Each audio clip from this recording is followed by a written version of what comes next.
117 ఏళ్ల వయసులో కూడా శిశువు లాంటి ఆరోగ్యకరమైన పేగులు ఉండటం ఊహించగలరా?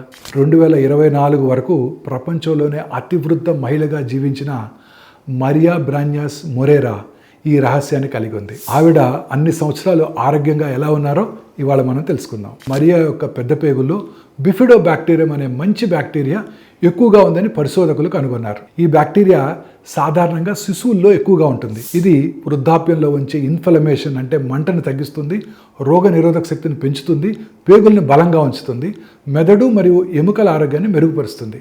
ఆమె పేగులు ఇన్ఫ్లమేషన్ని తగ్గించేలా ఉండటం వల్ల 117 ఏళ్ల వయసులో కూడా చురుకుగా స్పష్టమైన మానసిక స్థితిని కలిగి ఉంది. మిస్ మరియా రహస్యం ఏంటంటే ఖరీదైన మందులు కాదు, రోజు పెరుగు, పండ్లు, కూరగాయలు, చిక్కుడుకాయలు, ధాన్యాలతో కూడిన మెడిటరేనియన్ ఆహారం, రోజు నడక, మద్యం లేదా ధూమపానం లేకుండా ఉండటం మరియు కుటుంబ సభ్యులతో బలమైన సంబంధాలు కలిగి ఉండటం. మీ పేగులకు ఫైబర్ ఎక్కువగా ఉన్న ఆహారాలు, ప్రోబయాటిక్స్ ఇవ్వండి, చురుకుగా ఉండండి, కుటుంబ సభ్యులు మరియు స్నేహితులతో సంబంధాలు బలపరుచుకోండి. మీ పేగు ఆరోగ్యం ఎక్కువ కాలం ఆరోగ్యకరంగా జీవించడానికి చాలా కీలకం.